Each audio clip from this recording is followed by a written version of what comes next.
원해요. 그의 입술이 제 목덜미를 따라 내려갔습니다. 하지만 저도 그도 알고 있었어요. 전류가 흐르는 것 같았어요. 오랫동안 잠자던 제 안의 여자가 깨어난 거예요. 식탁 위에 놓인 카드. 남편의 필체로 쓰인 짧은 문구와 무심한 사인만 덩그러니 있었어요. 내 이름조차 적히지 않은 27년째 같은 모양의 카드. 결혼 기념일마다 남편은 이렇게 의무를 다한다고 생각하나 봐요. 매번 출장을 핑계로 혹은 중요한 회의라는 이유로 자리를 비우면서도 카드 한 장의 의무는 잊지 않았죠. 마치 알람을 맞춰둔 듯한 정확함으로요. 남편의 빈자리가 아침 햇살에 더 선명하게 보였습니다. 새벽 비행기. 말도 없이 떠났죠. 아니, 달력에 적힌 출장 일정이 말을 재신한 거겠죠. 이제는 그의 목소리보다 달력의 빨간 메모가 더 익숙해졌어요. 커피잔을 들었지만 이미 식어버린 액체는 제 마음처럼 미지근했어요. 텅 빈 거실에는 제 숨소리만이 흐르고 있었습니다. 너무 조용해서 숨소리조차 크게 들리는 이 집에서 제 존재감은 점점 더 희미해져 갔어요. 마치 오래된 사진이 지체 바래듯이. 50세 생일을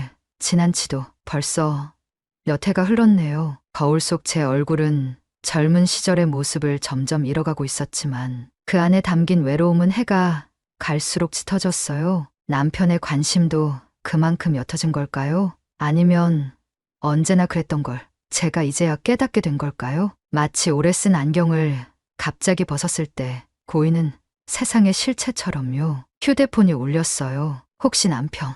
아니었죠. 언제나처럼. 엄마, 결혼기념일 선물로 이거 어때? 요즘 침대는 구독이 대세래. 버튼 하나로 각도 조절되는 거야. 아빠 허리도 좋을 것 같고 엄마도 편할 거야. 아들의 메시지를 읽으며 쓴웃음이 나왔어요. 선물이라기보다 동정 같았지만 그마저도 감사했습니다. 적어도 누군가는 이날을 기억해 주니까요. 제 존재를 인정해 주는 것 같아서. 50이 넘은 중년 여성을 위한 선물이라. 이제 남편과 나는 편안함만을 추구하는 나이가 된 걸까요? 열정은커녕 서로의 체온조차 기억나지 않는 부부가 된 걸까요? 마치 한 지붕 아래 두 개의 섬처럼. 잠옷 소매를 걷어올리며 아들이 보낸 링크를 눌렀어요. 최신형 매트리스.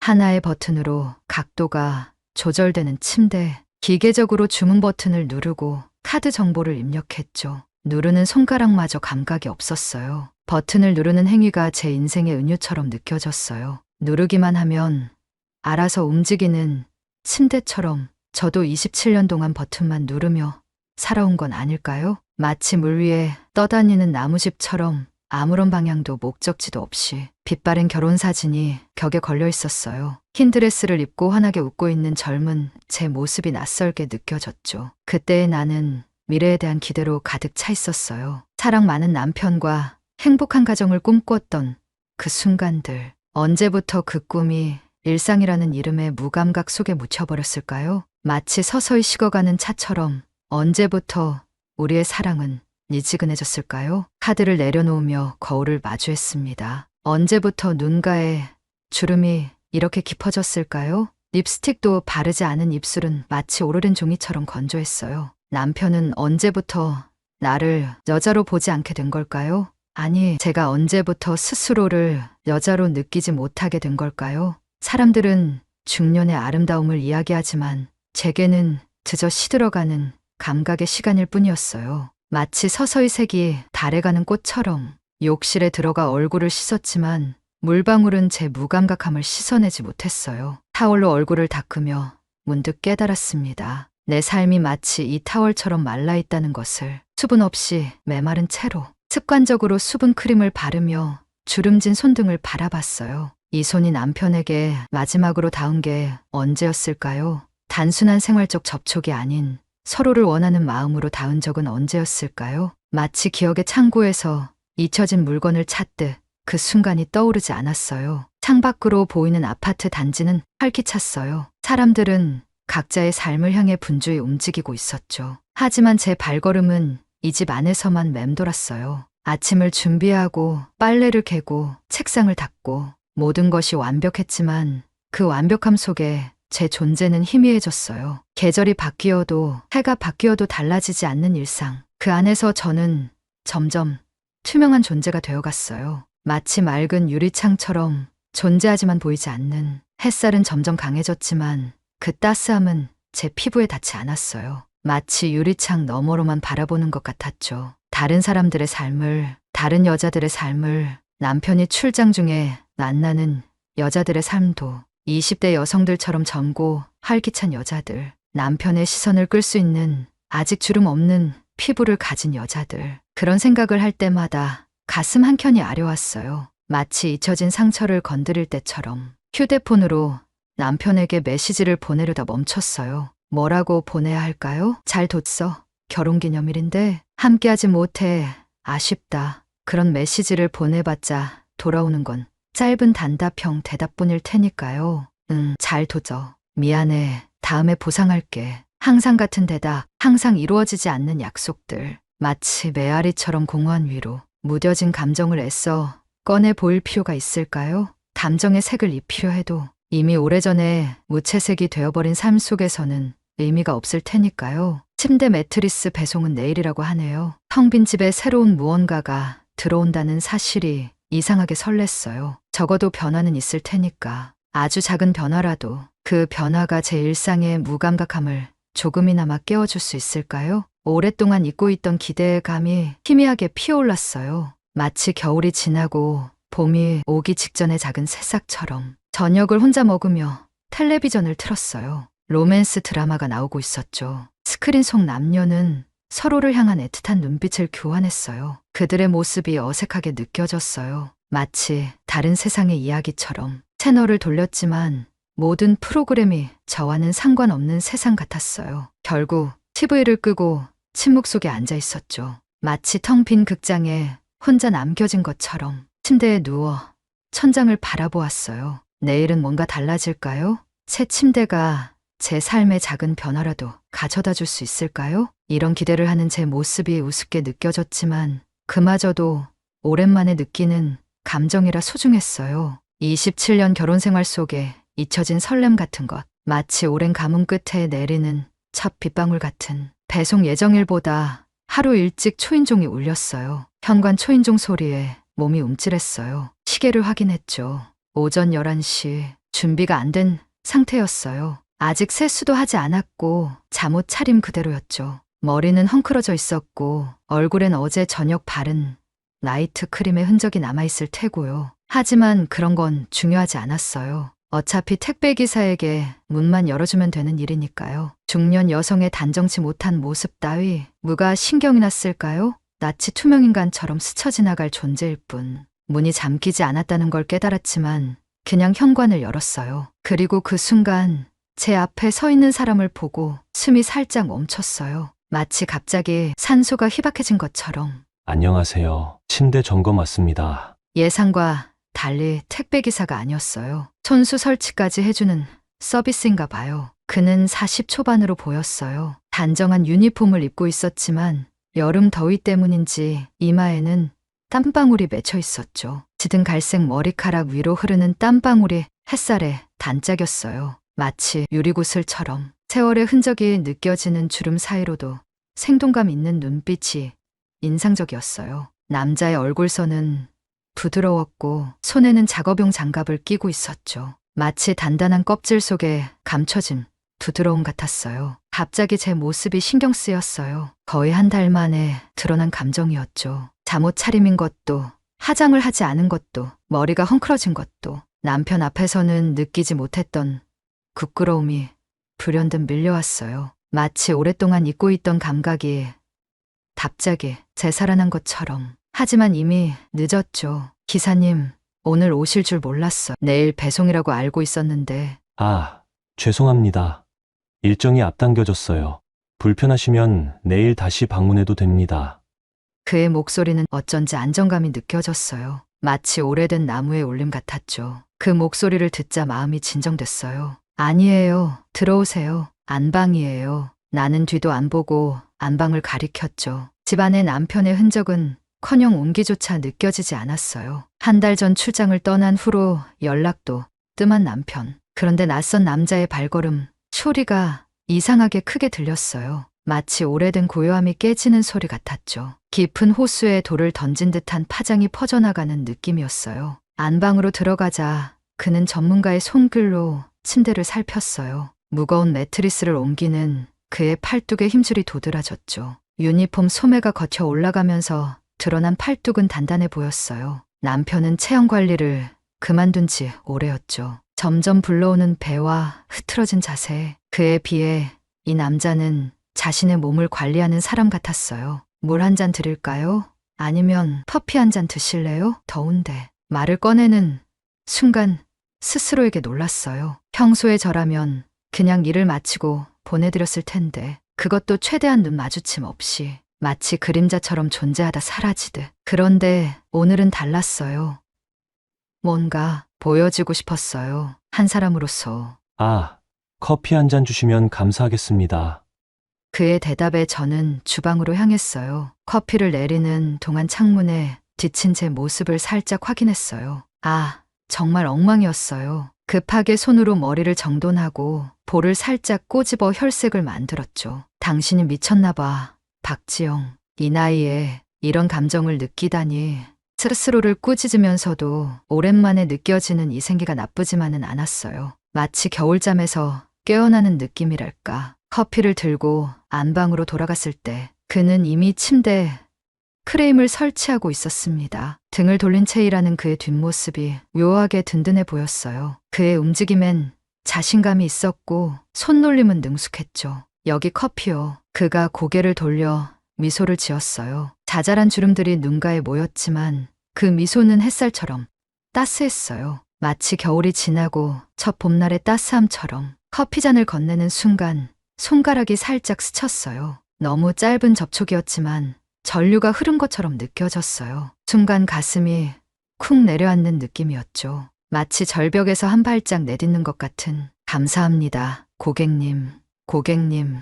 그 호칭이 왠지 거리감을 느끼게 했어요. 그래도 그의 목소리에 담긴 따뜻함에 마음이 흔들렸죠. 무슨 생각을 하는 거야, 박지영. 이 나이에. 하지만 오랜만에 느껴지는 이 감정이 나쁘지만은 않았어요. 마치 오랫동안 잠자던 악기에서 다시 소리가 나는 것처럼. 침대에 누워서 버튼을 한번 눌러보시겠어요? 작동 상태를 확인해야 해서요. 그의 말에 나는 잠옷 차림 그대로 침대에 누웠어요. 버튼을 누르는 순간 그의 팔뚝이 제 가슴을 스쳤어요. 아주 짧은 접촉이었지만 숨이 턱 막히더군요. 전류가 통한 것처럼 온몸이 긴장됐어요. 그의 채취가 느껴졌어요. 담배 냄새도 술 냄새도 아닌 깔끔한 비누 향과 약간의 땀 냄새가 섞인 남자의 냄새였죠. 오랜만에 느껴보는 남성의 진짜 채취였어요. 마치 빗속의 흙냄새처럼 원초적이고 생명력 넘치는 향기. 죄송합니다. 그의 사과가 귓가에 맴돌았지만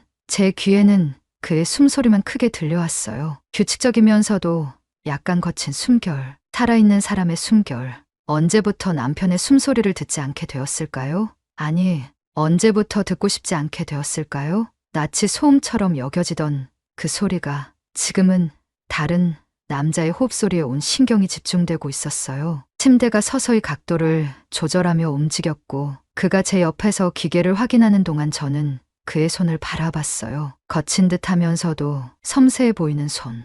남편의 손은 어땠는지 기억조차 나지 않았어요. 언제부터 남편의 손길이 제 기억에서 지워진 걸까요? 언제부터 우리는 서로의 체온을 잊어버린 걸까요? 마치 점점 멀어지는 두 별처럼. 이 버튼으로 등받이 각도를 조절하시고 이건 다리 쪽 높이를 조절하는 거예요. 취향에 맞게 사용하시면 됩니다. 그가 이불 가장자리에 앉아 설명하는 동안 우리 사이의 거리가 갑자기 가까워졌어요. 그의 손가락이 버튼을 가리키며 움직이는 모습이 유난히 눈에 들어왔어요. 마치 춤추는 것처럼 우아하고 정확한 움직임. 잠깐 동안 침묵이 흘렀죠. 그 침묵이 어색하지 않았다는 게 더 이상했어요. 마치 오래된 친구 사이의 편안한 침묵 같았거든요. 그 순간 깨달았죠. 나는 지금 사람 아닌 온기에 반응하고 있다는 걸. 남자라는 존재가 아니라 그저 살아있는 온기에 군추려 있었던 거예요. 27년 동안 얼어붙어 있던 내 감각이 낯선 이의 체온에 스르르 녹아내리고 있었어요.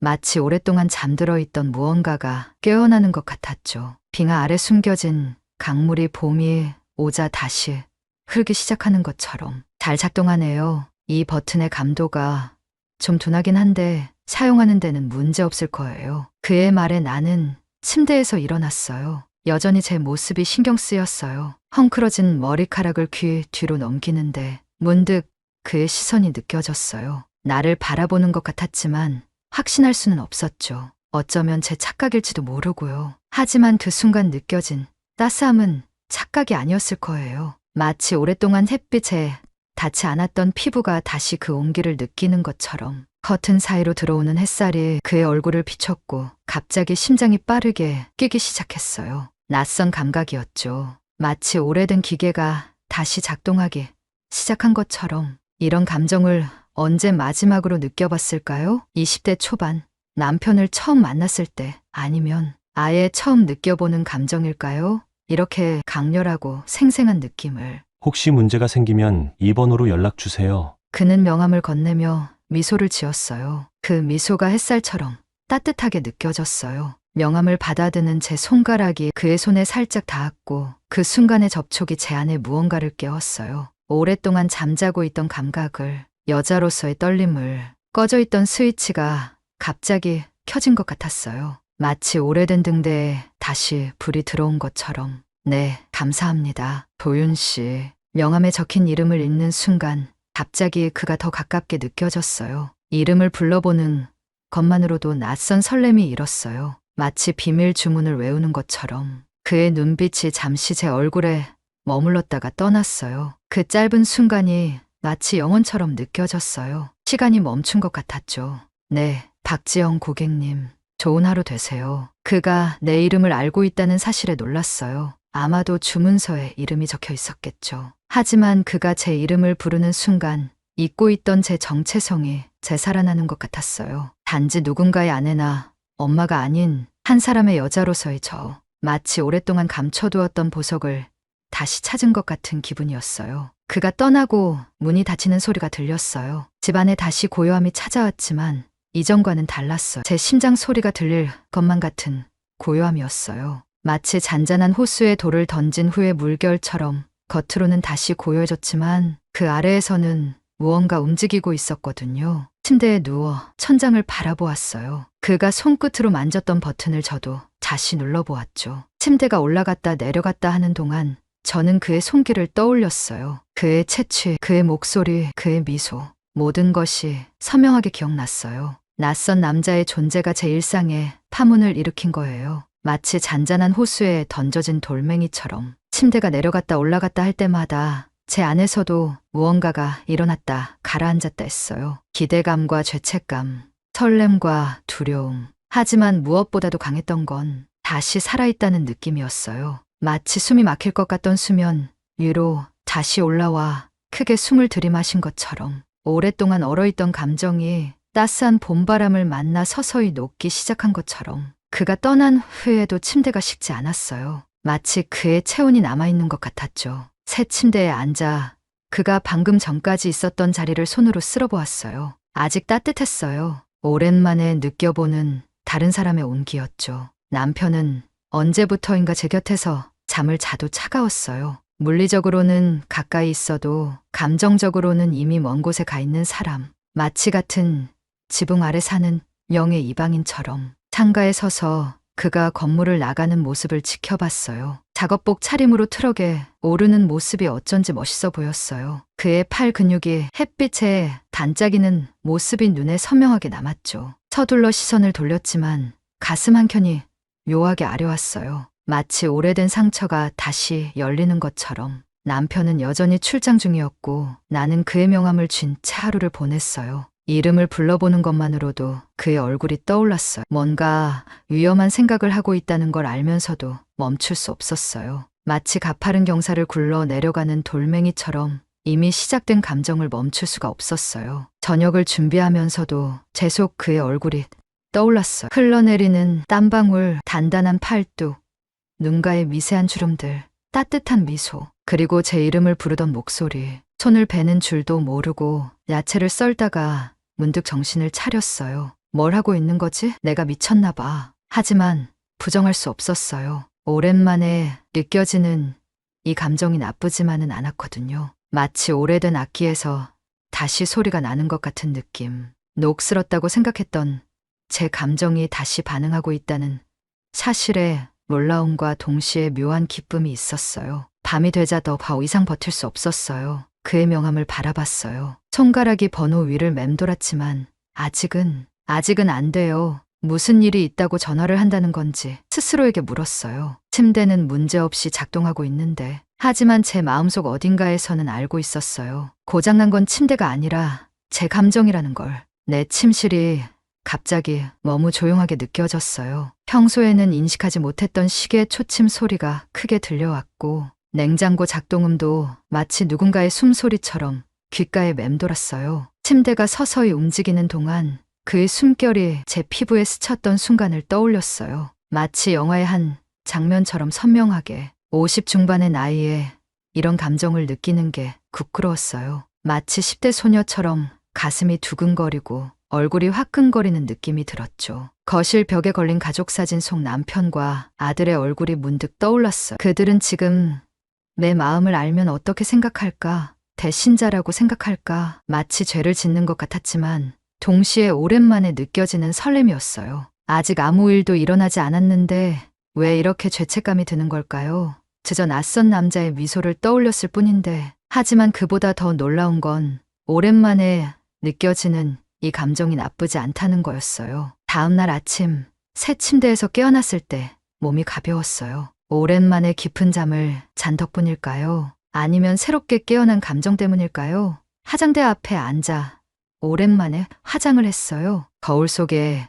비친 제 모습이 달라 보였어요. 눈빛에 생기가 돌아온 것 같았어요. 마치 오래된 흑백 사진에 색이 입혀진 듯한 느낌. 주방에서 그날의 명함을 만지작거리며 혼잣말을 했어요. 침대가 이상한 것 같아. 침대가 이상하다는 건 거짓말이었죠. 27년이라는 시간 동안 한 번도 느껴보지 못한 감정이 일렁이고 있었으니까요. 마치 중독된 듯이 그의 이름과 얼굴이 계속 떠올랐으니까요. 마침내 결심했어요. 침대가 다시 이상한 것 같아서요. 떨리는 손으로 그의 번호를 눌렀어요. 가슴이 너무 빠르게 뛰어서 숨이 막힐 것 같았어요. 이건 단순한 서비스 요청이 아니라는 걸 저도 알고 있었어요. 하지만 그 순간만큼은 솔직해지고 싶었어요. 제 자신에게, 제 감정에게. 마치 갇혀있던 새가 창문을 향해 날아오르는 것처럼. 네, 고객님. 어떤 문제가 있으신가요? 김도윤 기사님이세요? 저 박지영이라고 하는데 지난번에 침대 설치해 주셨잖아요. 아, 네.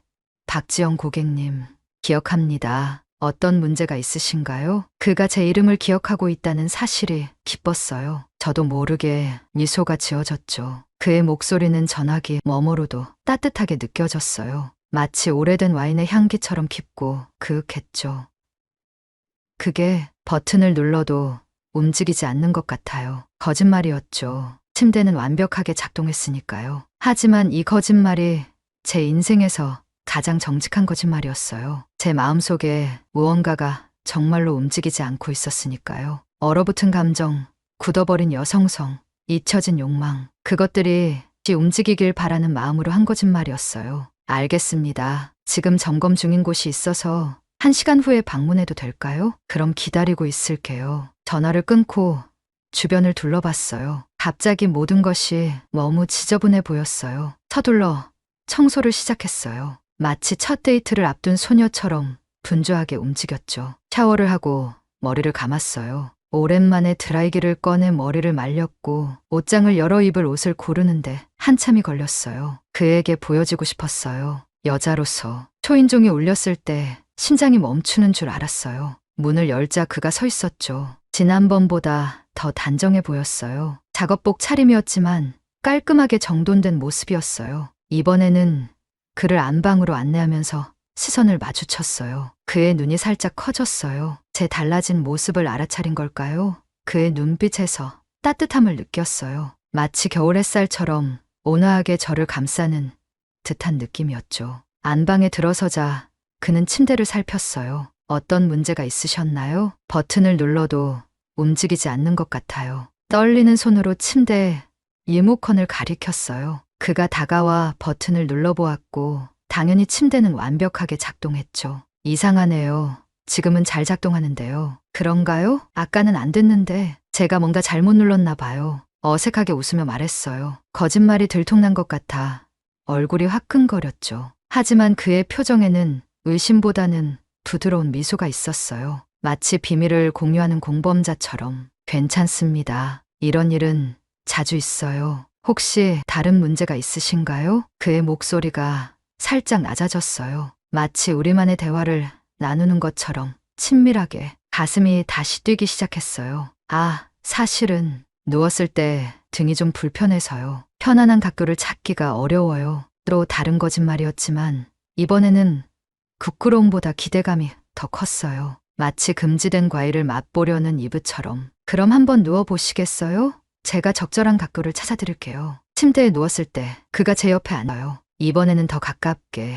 그의 향기가 제 코끝을 스쳤고 온몸에 전율이 일었어요. 그가 리모컨으로 침대 각도를 조절하는 동안 우리의 눈이 마주쳤어요. 시간이 멈춘 것 같았죠. 이 각도는 어떠세요? 편안하신가요? 네, 좋아요. 하지만 말을 끝맺지 못했어요. 그의 눈빛에 제 말이 잠겼거든요. 그의 손이 조심스럽게 제 손을 덮었어요. 따뜻했어요. 오랫동안 잊고 있던 온기였죠. 지영 씨, 이번에는 고객님이 아니었어요. 그냥 지영 씨. 그 호칭에 제 심장이 더 빠르게 뛰었어요. 이거 잘못된 거죠? 떨리는 목소리로 물었어요. 이미 우리는 금지된 영역으로 들어서고 있다는 걸. 원하지 않으시면 그만둘 수 있어요. 그의 말에 제 안에서 무언가가 무너졌어요. 아니, 오히려 세워졌는지도 모르겠어요. 오랫동안 억눌러왔던 제 욕망이 모습을 드러낸 거예요. 원해요. 두 단어만으로 제 인생이 바뀌는 순간이었어요. 그의 입술이 제 입술에 닿았을 때 27년 동안 쌓아온 모든 벽이 무너져 내렸어요. 마치 오래된 댐에 균열이 생기고 물이 쏟아져 나오듯 제 안에 갇혀있던 감정이 폭발했죠. 그의 손길이 제 몸을 따라 움직이기 시작했어요. 처음에는 조심스럽게, 점점 더 대담하게. 제 잠옷 단추가 하나둘씩 풀리고 그의 셔츠도 바닥에 떨어졌어요. 햇살이 우리의 피부를 비추었죠. 낮의 연애는 모든 것이 너무 선명해서 더 위험했지만 그래서 더 강렬했어요. 그의 입술이 제 목덜미를 따라 내려갔습니다. 숨이 막히는 것 같았죠. 오랫동안 잊고 있던 감각들이 되살아났어요. 여자로서의 욕망, 누군가에게 원해지는 기쁨, 피부가 만났을 때의 전율, 이 모든 것이 한꺼번에 밀려왔어요. 고정 나사가 좀 느슨하네요. 그가 속삭였어요. 우리 둘 다 웃음이 터졌어요. 이 상황에서의 유머가 긴장을 풀어주었죠. 그의 손길이 제 허리를 감싸고 제 손가락이 그의 머리카락 사이로 파고들었어요. 모든 움직임이 자연스러웠어요. 마치 오래전부터 연습해온 것처럼 우리의 몸이 하나가 되었을 때 전류가 흐르는 것 같았어요. 오랫동안 잠자던 제 안의 여자가 깨어난 거예요. 그것은 단순한 육체적인 결합이 아니었어요. 억눌려 있던 감정의 해방이었죠. 마치 오랫동안 갇혀있던 새가 날개를 펴고 하늘로 날아오르는 것처럼. 그날 이후 우리는 일주일에 2번씩 만났어요. 항상 같은 시간, 같은 장소, 제 침대 위에서. 도윤 씨는 늘 정확한 시간에 왔어요. 마치 약속이라도 한 듯이 남편이 출장 간 시간에 맞춰서. 3번째 만남이었어요. 햇살이 벽에 기대어 있는 오후 3시. 그의 초인종 소리에 심장이 뛰었어요. 이제는 낯선 설렘이 아니라 익숙한 기대감이었죠. 문을 열자 그가 서 있었어요. 이번에는 작업복이 아닌 편안한 차림이었죠. 기다렸어요? 그의 목소리가 귓가에 부드럽게 와닿았어요. 대답 대신 그냥 그를 안으로 이끌었죠. 이제는 말이 필요 없었어요. 우리의 몸이 모든 대화를 대신했으니까요. 안방으로 들어가기 전 그가 제 손을 잡았어요. 예상치 못한 행동에 놀랐죠. 오늘은 조금 다르게 해보면 어떨까요? 다르게요? 그가 작은 가방에서 무언가를 꺼냈어요. 와인 한 병이었죠. 마셔도 될까요? 함께. 와인이라 남편과는 결혼 초기에나 마셨던 거예요. 언제부터인가 특별한 날에도 그냥 물이나 차를 마시는 게 일상이 되었죠. 와인 마시며 대화를 나누는 것, 그건 연인들의 일이었어요. 좋아요. 부엌에서 와인잔을 가져왔어요. 오래된 것들이었지만 먼지를 닦아내자 유리가 반짝였어요. 그가 와인을 따르는 동안 저는 그의 손길을 지켜봤어요. 섬세하면서도 단단한 손. 남편의 손과는 달랐어. 남편의 손은 늘 서류와 컴퓨터, 키보드에 닿아 있었죠. 도윤 씨의 손은 세상을 직접 만지는 사람의 손이었어요. 건배해요. 와인잔을 부딪혔어요. 작은 소리가 방 안에 울렸죠. 첫 모금을 마시자 달콤한 향기가 입 안에 퍼졌어요. 오랜만에 느껴보는 맛이었어요. 지영 씨, 궁금한 게 있어요. 그의 눈빛이 진지해졌어요. 뭐가요? 우리, 이게 뭐라고 생각하세요? 예상치 못한 질문에 말문이 막혔어요. 우리 사이를 정의한다는 건, 그건 이 모든 걸 현실로 만들어버리는 일이었으니까요. 지금까지는 그저 꿈 같은 현실과 분리된 시간이라고 생각하며 죄책감을 밀어냈는데, 모르겠어요. 그냥 사랑은 아니죠. 그가 먼저 말했어요. 그 말에 묘하게 안심이 되면서도 한편으로는 서운했어요. 네, 사랑은 아니에요. 하지만 단순한 욕망도 아니고요. 그의 말에 고개를 끄덕였어요. 맞아요. 단순한 육체적 욕망, 그 이상이었어요. 하지만 사랑이라고 부르기에는 그건 너무 무거운 단어였어요. 27년 동안 남편과 함께 쌓아온 그 단어를 이제와 다른 사람에게 사용한다는 건 너무 큰 배신처럼 느껴졌으니까요. 우리는 서로에게 숨결 같은 존재인 것 같아요. 그가 와인잔을 내려놓으며 말했어요. 숨결, 네, 없으면 죽지만 있다고 의식하지는 않는 그런 존재요. 그의 시적인 표현에 미소가 지어졌어요. 남편은 절대 이런 말을 하지 않았을 거예요. 너무 감성적이라고, 비생산적이라고. 그런데 왜 이런 얘기를 하는 거죠? 이게 언젠가는 끝날 거라는 걸 알고 있으니까요. 그의 솔직한 대답에 가슴이 아팠어요. 하지만 그건 현실이었죠. 우리의 관계는 처음부터 끝을 예정하고 시작된 거였으니까요. 알아요. 그래서 더 소중하게 느껴져요. 모든 순간이. 그의 말에 눈물이 날 것 같았어요. 왜 이제야 이런 사람을 만난 걸까요? 더 젊었을 때, 더 자유로웠을 때가 아니라 이미 다른 사람과의 약속으로 묶여있는 지금에서야. 와인잔을 내려놓고 그에게 다가갔어요. 이번에는 제가 먼저 그의 입술을 찾았죠. 그의 입술에서 와인 향이 느껴졌어요. 달콤하면서도 약간 씁쓸한, 마치 우리의 관계처럼. 침대로 향하는 동안에도 입술은 떨어지지 않았어요. 옷이 하나둘 벗겨지고 와인처럼 붉어진 피부가 드러났죠. 이번에는 더 느리게, 더 깊게 서로를 느꼈어요. 마치 매 순간을 기억 속에 새기려는 듯이. 그의 손길이 제 몸을 따라 내려갔을 때 온 세상이 멈춘 것 같았어요. 오직 우리 둘만 존재하는 공간. 창문으로 들어오는 햇살이 우리의 피부를 비췄고 그림자가 벽에 드리워졌어요. 두 개의 그림자가 하나로 합쳐지는 모습이 마치 우리의 현재를 보여주는 것 같았어요. 나중에 우리는 침대에 누워 서로의 숨소리를 들으며 말없이 있었어요. 손가락으로 그의 가슴에 작은 원을 그리며 이 순간이 영원했으면 하고 바랐어요. 제가 얼마나 그에게 의존하고 있었는지, 이런 비밀스러운 만남에 얼마나 중독되어 있었는지. 그가 제 이마에 키스했어요. 그 부드러운 감촉에 가슴이 떨렸어요. 이건 단순한 육체적 행위와는 달랐어요. 너무 다정하고 너무 친밀한 행동이었죠. 사랑이 아니라면 이건 대체 뭐지? 그날 이후로도 우리는 계속 만났어요. 일주일에 2번, 때로는 3번. 항상 같은 시간, 같은 장소. 하지만 매번 조금씩 달랐어요. 때로는 그냥 대화를 나누기도 했고, 때로는 말없이 서로의 온기만 나누기도 했죠. 그가 가져온 음악을 들으며 춤을 추기도 했어요. 오랜만에 느껴보는 자유로움이었죠. 우리는 서로의 이야기를 나눴어요. 그는 이혼한 지 3년 되었다고 했죠. 아이는 없었고 지금은 혼자 살고 있다고. 가끔 외롭지만 자유롭게 살고 싶다고 했어요. 저는 27년 결혼 생활의 이야기를 들려줬어요. 처음에는 행복했던 시간들, 그리고 점점 멀어져간 과정들. 그가 제 말을 들어주는 동안 눈물이 났어요. 오랫동안 말하지 못했던 것들을 드디어 누군가에게 말할 수 있다는 사실이 너무 감격스러웠거든요. 어느 날은 비가 내렸어요. 창문을 타고 흘러내리는 빗방울처럼 우리의 관계도 언젠가는 끝을 향해 흘러갈 거라는 생각이 들었어요. 하지만 그날만큼은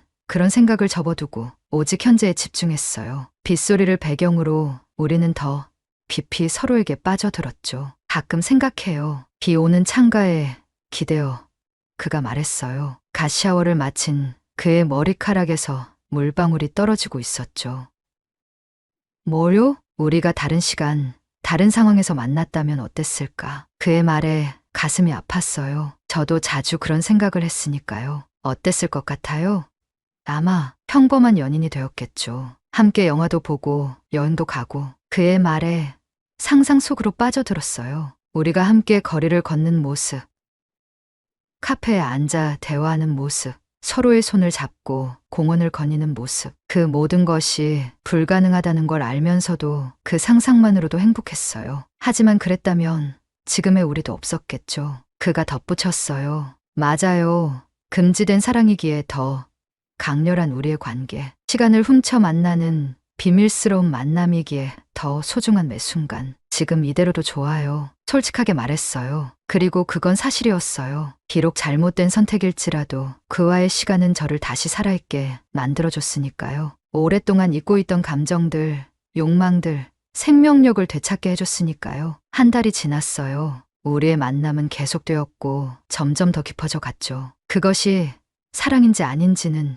중요하지 않았어요. 중요한 건 우리가 서로에게 필요한 존재가 되었다는 거였죠. 하지만 모든 비밀에는 유통기한이 있는 법이에요. 그리고 우리의 비밀도 서서히 그 끝을 향해 가고 있었어요. 다만 그때는 몰랐을 뿐이죠. 그날은 평소와 다르게 흐린 날이었어요. 도윤 씨가 오기로 한 시간보다 조금 일찍 비가 내리기 시작했죠. 빗소리를 들으며 창가에 서 있었어요. 비 오는 날의 그와의 만남. 어쩐지 더 은밀하고 특별하게 느껴졌어요. 마치 세상과 분리된 우리만의 시간처럼. 초인종이 울렸고 서둘러 문을 열었어요. 도윤 씨가 비에 젖은 채 서 있었죠. 머리카락에서 빗물이 흘러내리고 있었어요. 그 모습이 너무 매력적이어서 말을 잇지 못했어요. 안에 들어와요. 다 젖었네요. 그를 안으로 이끌며 말했어요. 수건을 가져와 그의 머리를 닦아주었죠. 그의 젖은 머리카락을 만지는 동안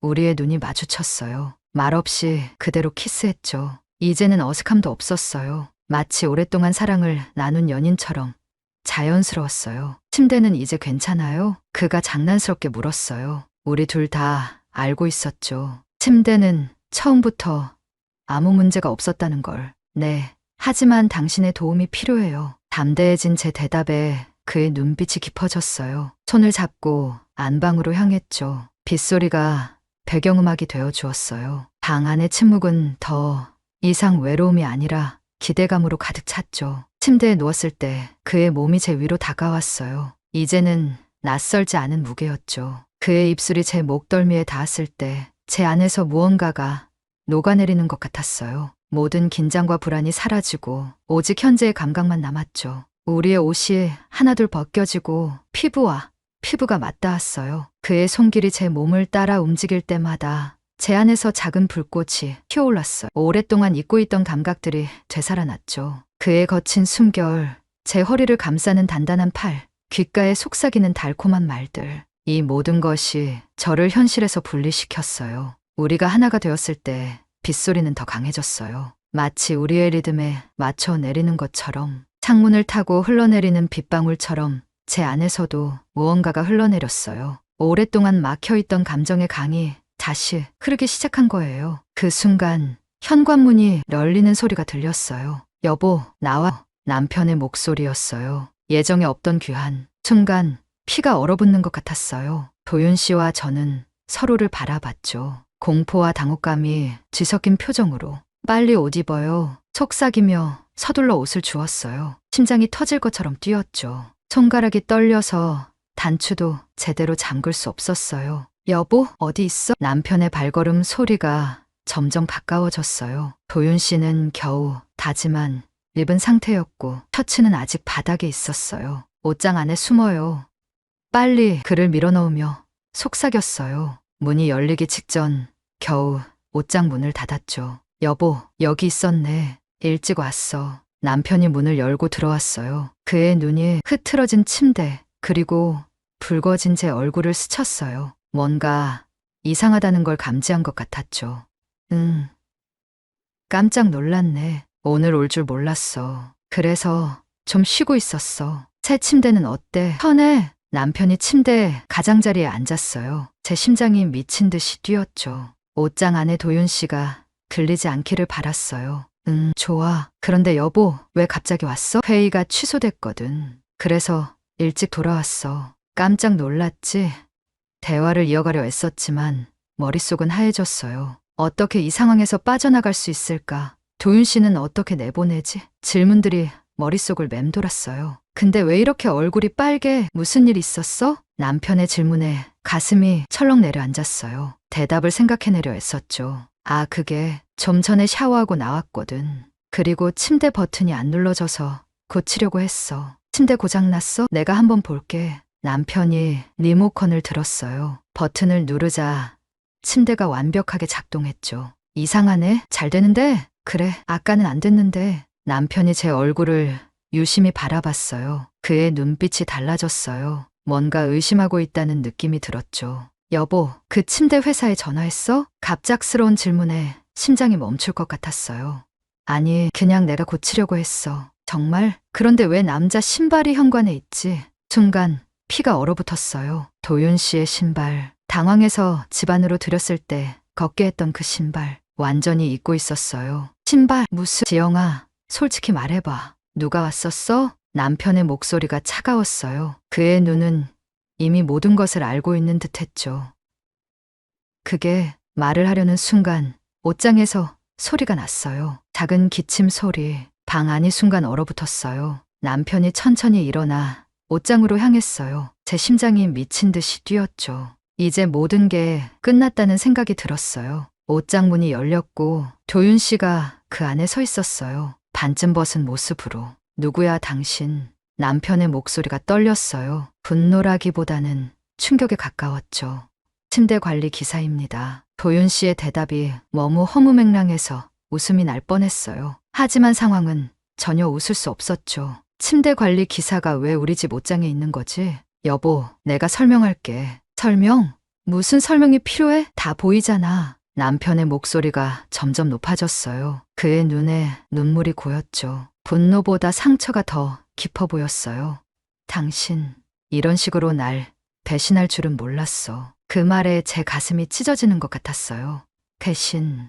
맞아요. 저는 배신자였어요. 27년 동안 함께한 남편을 낯선 남자 때문에 배신한 여자. 순간 모든 것이 너무 선명해졌어요. 제가 무슨 짓을 한 건지.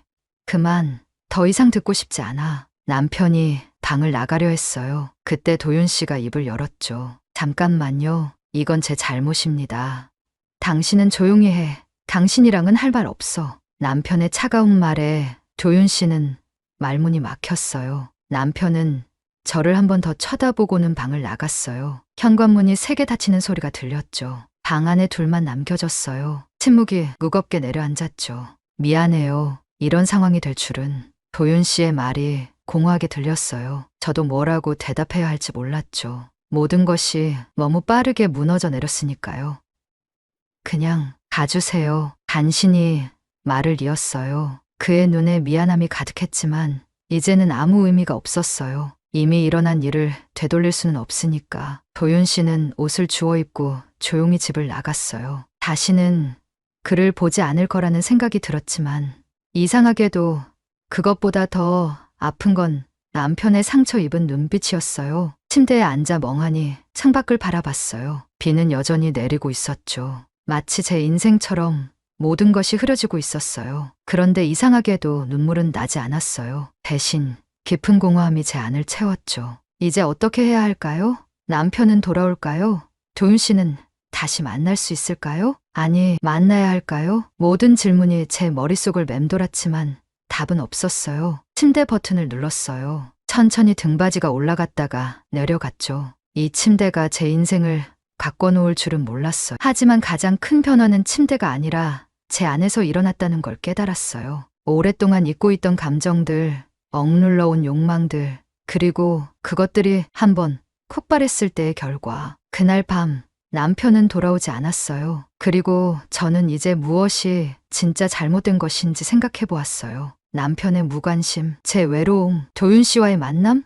아니면 그 모든 것을 가능하게 한 침대. 다음 날 아침 남편은 여전히 돌아오지 않았어요. 전화도 문자도 없었죠. 마치 세상에서 완전히 사라진 것처럼. 하지만 그가 어디 있는지 어렴풋이 짐작은 할 수 있었어요. 아마 호텔이나 회사 숙소겠죠. 남편은 늘 그랬으니까요. 문제가 생기면 피하는 사람, 거울을 바라보는 제 눈에는 낯선 여자가 비쳤어요. 누구지? 이 여자는 어제까지 다른 남자의 품에서 뜨거운 시간을 보낸 여자예요. 배신자, 거짓말쟁이, 불륜녀, 그 모든 단어들이 제 이마에 새겨진 것 같았어요. 하지만 이상하게도 후회는 없었어요. 대신 공허함이 제 안을 가득 채웠죠. 마치 오랜 가뭄 끝에 내린 비가 메마른 땅을 적시고 지나간 후에 그 텅 빈 느낌. 오후쯤 현관 벨이 울렸어요. 혹시 도윤 씨일까? 아니면 남편. 심장이 빠르게 뛰기 시작했어요. 문을 열자 아들이 서 있었죠.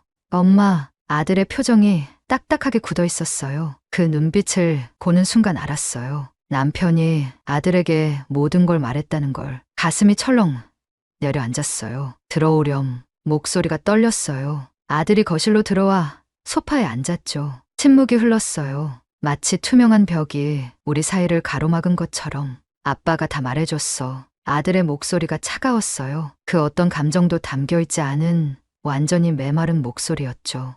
내가 뭘 알고 있는지 모르겠지만 다 알아요. 엄마가 다른 남자랑 그 침대에서 말을 잇지 못하는 아들의 모습에 가슴이 찢어지는 것 같았어요. 이건 남편과의 문제가 아니었어요. 가족 전체의 문제가 된 거죠. 제가 가족을 배신한 거예요. 미안해. 그 말밖에 나오지 않았어요. 무슨 변명을 할 수 있겠어요? 아무리 남편이 무관심했다 해도 외로웠다 해도 그건 변명이 될 수 없었으니까요. 왜 그랬어요? 아빠가 뭘 그렇게 잘못했길래? 아들의 질문에 답하기 어려웠어요. 어떻게 설명할 수 있을까요? 27년 동안 점점 식어가는 사랑, 대화 없는 침묵, 공유하지 않는 감정들, 그 모든 보이지 않는 상처들을. 내 아빠는 잘못한 게 없어. 내가 잘못한 거야. 솔직히 말했어요. 남편의 무관심을 탓하고 싶었지만 그건 제 잘못을 정당화하는 것에 불과했으니까요. 결국 선택은 제가 한 거였어요. 그 남자는 누구예요?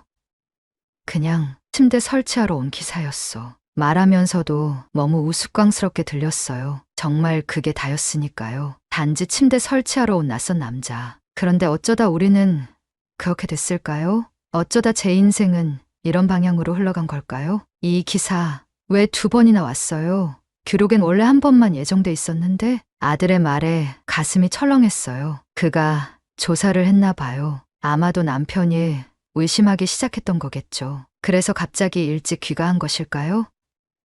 그게 대답할 말이 없었어요. 모든 거짓말이 벗겨지는 순간이었죠. 알았어요. 더 이상 듣고 싶지 않아요. 아들이 일어섰어요. 그의 눈에 실망감이 가득했죠. 그 눈빛이 남편의 상처보다 더 깊게 저를 찔렀어요. 아들아, 아빠가 당분간 제 집에 있을 거예요. 엄마는 그냥 혼자 있어요. 차갑게 말하고 아들이 나갔어요. 문이 닫히는 소리가 너무 크게 들렸어요. 마치 제 인생의 한 장이 완전히 닫히는 소리 같았어요. 다시 혼자가 된 집 안은 이전보다 더 적막했어요. 이제 정말 혼자가 된 거예요. 남편도 아들도 도윤 씨도 없는 완전한 고립. 며칠이 지났지만 남편은 돌아오지 않았어요. 아들도 연락이 없었고요. 마치 세상에서 완전히 지워진 것 같았어요. 도윤 씨에게 연락하고 싶은 마음도 있었지만 그건 더 큰 실수가 될 거라는 걸 알았죠. 그는 그저 잠시 제 인생을 지나간 다람 같은 존재였을 뿐이니까요. 새벽 물을 마시러 부엌에 나갔다가 우연히 창밖을 봤어요. 아파트 앞 벤치에 누군가 앉아 있었어요. 자세히 보니 남편이었죠. 왜 이 시간에 저기 있는 걸까? 망설이다 코트를 걸치고 나갔어요. 조용히 그의 옆에 앉았어요. 남편은 놀라지 않았어요. 마치 제가 올 걸 알고 있었던 것처럼. 하지 마. 그의 목소리가 차가웠어요. 하지만 그 안에 담긴 건 분노보다는 깊은 상처였죠. 미안해. 미안하다고 되돌릴 수 있어? 그의 물음에 대답할 수 없었어요. 아니요. 아무것도 되돌릴 수 없어요. 이미 벌어진 일은 영원히 우리 사이의 상처로 남겠죠. 왜 그랬어? 내가 뭘 그렇게 잘못했어? 남편의 목소리가 떨렸어요. 그 순간 제 마음도 무너졌어요. 남편의 무관심을 탓지만 그건 제 잘못을 덮기 위한 변명일 뿐이라는 걸 알았어요. 당신이 잘못한 게 아니야. 내가 잘못된 선택을 한 거야. 27년이 그렇게 쉽게 무너질 수 있는 거였어? 그의 질문에 가슴이 아팠어요. 우리의 27년은 무슨 의미였을까요? 그 오랜 시간 동안 우리는 서로에게 무엇이었을까요? 27년 동안 우리는 서서히 멀어져 갔어. 당신도 알잖아. 그래서 그게 다른 남자에게 가는 이유가 돼. 대답할 수 없었어요. 남편의 말이 맞았으니까요. 어떤 변명도 제 행동을 정당화할 수 없었어요. 업체에 직접 확인했어. 내가 고장났던 거 침대가 아니라는 거 알고 있었지. 그 말에 심장이 멈춘 것 같았어요. 남편이 이미 다 알고 있었다니. 그래서 갑자기 돌아온 거였군요. 내가 그런 사람인 줄 몰랐어. 그 말이 가장 아팠어요. 남편의 눈에 비친 저는 이제 완전히 다른 사람이 되어 버린 거예요. 낯선 사람, 배신자. 나도 내가 이럴 줄 몰랐어. 솔직하게 말했어요. 정말 그랬으니까요. 제가 도윤 씨를 만나기 전까지는 이런 일이 일어날 거라고 한 번도 생각해 본 적 없었어요. 마치 꿈처럼 모든 일이 진행됐죠. 남편이 일어섰어요. 그의 뒷모습이 너무 쓸쓸해 보였어요. 이혼하자. 단 두 마디였지만 그 무게는 산보다 무거웠어요. 이혼, 그 단어가 현실이 된 순간이었죠. 더 이상 여보라고 부르지 마. 난 더 이상 내 남편이 아니야. 그 말을 남기고 남편은 걸어갔어요. 저는 그대로 벤치에 앉아 그의 뒷모습이 어둠 속으로 사라지는 걸 지켜봤어요. 마치 27년의 결혼 생활이 그렇게 어둠 속으로 사라지는 것 같았죠. 집으로 돌아왔을 때 침대가 마치 저를 비웃는 것 같았어요. 이 모든 일의 시작점. 버튼 하나로 각도 조절이 되는 이 침대. 이제 와서 보니 정말 우스운 일이었어요. 침대 때문에 인생이 무너졌다니. 아들이 새 침대를 추천해줬지만 나는 그냥 고개를 저었어요. 버튼이 눌리지 않아도, 이제는 기울어지지 않아도 이 침대가 나에겐 벌이니까요. 매일 밤 이 위에 누워 제 잘못을 되새기는 벌. 벨이 울려도 문을 열지 않아요. 그 명함도 찢었고 그 번호도 지웠고 내가 더럽힌 건 이불이 아니라 사람이었어요. 가족이었어요. 나는 지금 벌을 받고 있어요. 사랑하는 사람들이 얘 옆에 있으면서도 나를 없는 사람처럼 대하는 벌. 그 단조롭고 지루한 일상이 사실은 지켜주는 울타리였다는 걸 너무 늦게 알았어요. 마치 오래된 방파제가 있어 타도가 치지 않았던 잔잔한 바다였는데 제가 직접 그 방파제를 무너뜨린 거죠. 이제 와서 알게 됐어요. 진짜 벌은 사랑하는 사람의 무관심과 괴로움을 목격하며 살아가는 것이라는 걸.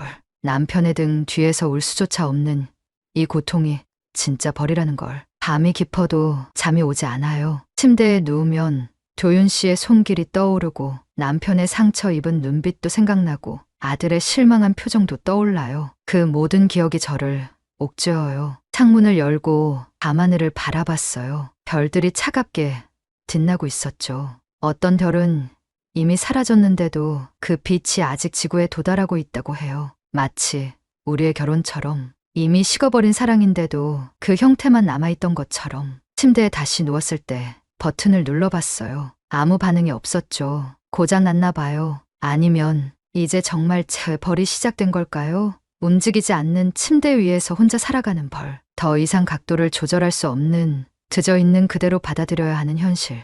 어쩌면 이게 맞는 걸지도 모르겠어요. 모든 선택에는 대가가 따르니까요. 그리고 제 선택의 대가는 이렇게 모든 것을 잃는 것, 그 누구도 제 곁에 없는 것, 그저 침묵 속에 살아가는 것. 하지만 이상하게도 후회는 없어요. 도윤 씨와의 순간들이 저에게 알려준 것이 있으니까요. 제가 아직 살아있다는 것, 여자로서의 감각, 인간으로서의 욕망, 그 모든 것이 아직 제 안에 살아있다는 것. 이제 어떻게 살아가야 할까요?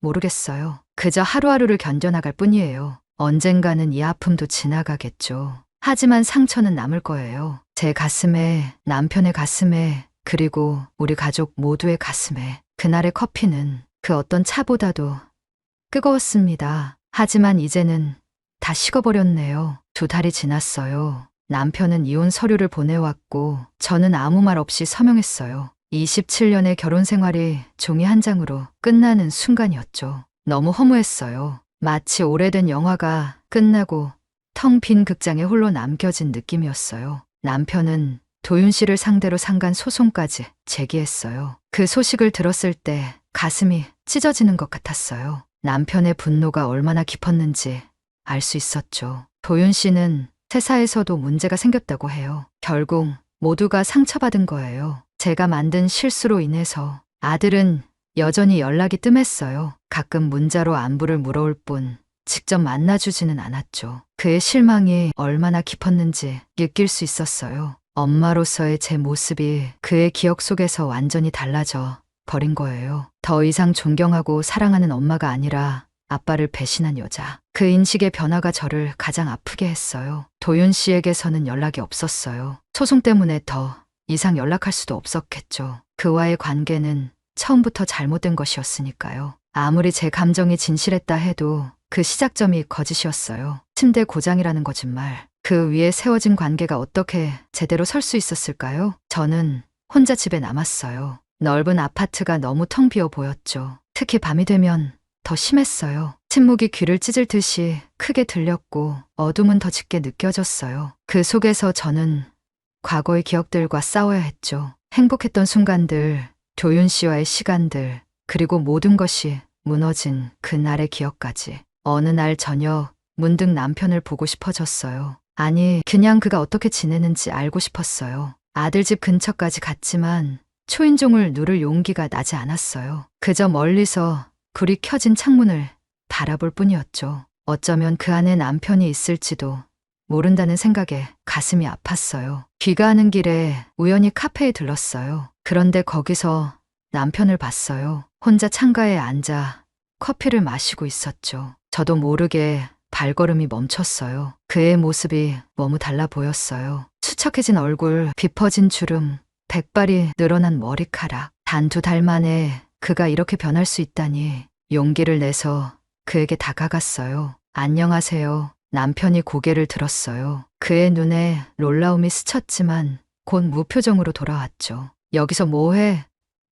그냥 지나가다가. 어색한 침묵이 흘렀어요. 무슨 말을 해야 할지 몰랐어. 사과 이미 수십 번 했죠. 그리움?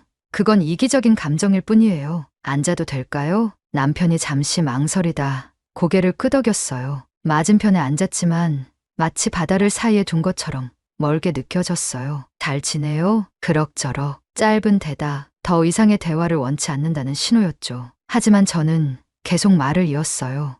많이 생각했어요. 우리 관계에 대해서, 제가 한 일에 대해서. 그만해. 더 이상 듣고 싶지 않아. 남편의 목소리가 떨렸어요. 그의 눈에 눈물이 고였죠. 그 모습에 제 가슴이 찢어지는 것 같았어요. 미안해요. 왜 자꾸 미안하다고 해? 그게 뭐가 달라져? 이미 일어난 일인데. 그래도 당신이 알았으면 해요. 내가 얼마나 후회하는지. 후회. 정말 후회해? 아니면 들켜서 후회하는 거야? 날카로운 질문이었어요. 하지만 정당한 물음이었죠. 저는 정말 제 행동 자체를 후회하는 걸까요? 아니면 그 결과를 후회하는 걸까요? 모르겠어요. 솔직히. 하지만 한 가지 확실한 건 당신을 아프게 한 것은 정말 미안해요. 남편이 커피잔을 내려놓았어요. 그의 손이 떨리고 있었죠. 알아. 가장 아픈 건 내가 다른 남자와 함께 있었다는 사실이 아니야.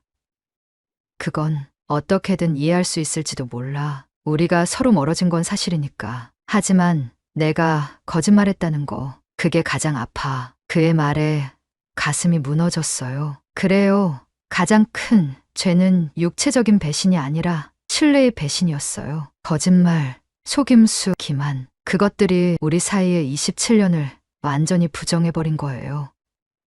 내가 이런 일을 겪을 줄은 꿈에도 몰랐어. 다른 사람 얘기인 줄 알았지. TV에서나 알았다고. 남편의 목소리가 점점 작아졌어요. 마치 혼잣말처럼.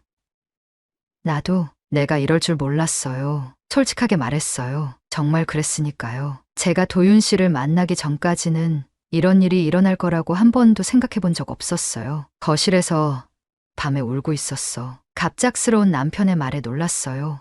그날 밤, 너희를 발견한 날, 내가 자고 있을 때 거실에 나가서 우리 결혼기념일 앨범을 보면서 울었어. 그 말에 제 눈에서 눈물이 흘러내렸어요. 남편이 울었다고요? 그 강인하고 감정 표현이 서툴렀던 남편이? 몰랐어요. 물론 몰랐겠지. 나는 항상 숨겼으니까. 내 감정을, 내 생각을. 그게 남자의 역할이라고 생각했어. 가족을 위해 강해져야 한다고. 남편의 고백에 가슴이 아팠어요. 서로 다른 방식으로 우리는 모두 감정을 숨기고 있었던 거예요. 저는 외로움을, 그는 약함을, 당신도 외로웠던 거예요? 당연하지. 너와 점점 멀어지는 걸 느꼈으니까. 하지만 어떻게 해야 할지 몰랐어. 이 일에 더 몰두하는 게 답인 줄 알았지. 아이러니했어요. 우리는 서로에게 가장 가까운 사람이었는데 동시에 가장 멀리 있었던 거예요. 상간 소송은 아직 진행 중이에요? 조심스럽게 물었어요. 남편의 표정이 굳어졌죠. 내가 신경 쓸 필요 없어. 내 일은 아니니까. 하지만 그건 제 책임이에요. 도윤 씨는 그냥 그만. 남편의 음성이 높아졌어요. 그 사람 이름 내 앞에서 다시는 말하지 마. 침묵이 흘렀어요. 커피가 식어갔죠. 마치 우리의 관계처럼. 가봐야겠다. 남편이 일어섰어요. 그의 뒷모습이 너무 쓸쓸해 보였어요. 아니, 그냥 잘 지내요. 남편이 돌아보지 않고 대답했어요. 너도 그 한마디를 남기고 그는 카페를 나갔어요. 저는 그대로 앉아 그의 뒷모습이 사라질 때까지 지켜봤어요. 그리고 그 순간 깨달았어요. 사랑하는 사람의 등 뒤에서 울 수조차 없다는 것이 얼마나 가슴 아픈 일인지. 집으로 돌아가는 길, 하늘에서 비가 내리기 시작했어요. 우산을 가져오지 않았지만 그냥 맞으며 걸었어요. 차가운 빗방울이 제 뺨을 타고 흘러내렸어요. 마치 제가 흘리지 못한 눈물을 하늘이 대신 흘려주는 것 같았죠. 집에 돌아온 저는 침대 위에 앉았어요. 모든 것의 시작점이었던 이 침대, 버튼을 눌러봤지만 여전히 고장난 채였죠. 하지만 이제는 괜찮았어요. 이 고장난 침대가 제게 가르쳐준 것이 있으니까요. 나는 지금 찍소리도 못하고 사는 벌을 받고 있어요. 그들이 내 옆에 있으면서도 내가 없는 사람처럼 대하는 벌. 그 단조롭고 지루한 일상이 사실은 지켜주는 울타리였다는 걸 너무 늦게 알았어요. 가끔 창문 밖을 바라보며 생각해요. 어쩌면 그 지루했던 일상, 반복되는 하루하루, 감정 없는 대화들. 그것이 사실은 행복이었을지도 모른다고. 상처받을 일도 상처 줄 일도 없는 평화로운 나날들. 이제 와서야 그 소중함을 깨닫게 되었네요. 마치 바람이 불어 꺼져버린 촛불처럼 한번 사라진 일상은 다시 돌아오지 않는다는 것을. 이제 저는 혼자 살아가야 해요. 새로운 시작을 해야 하는 걸까요? 아니면 이 후회와 함께 살아가야 하는 걸까요? 아직은 모르겠어요. 하지만 한 가지 깨달은 것이 있어요. 진짜 벌은 사랑하는 사람의 무관심과 괴로움을 목격하며 살아가는 것이라는 걸. 그리고 진짜 행복은 어쩌면 그 단조로운 일상 속에 숨겨져 있었다는 것을. 창밖으로 눈이 내리기 시작했어요. 첫눈이네요. 모든 것을 덮어버리는 하얀 눈처럼 언젠가는 이 상처들도 조금씩 덮여갈까요? 그때까지 저는 이 벌을 받아들이며 살아가야겠죠. 찍소리도 원망도 하지 않고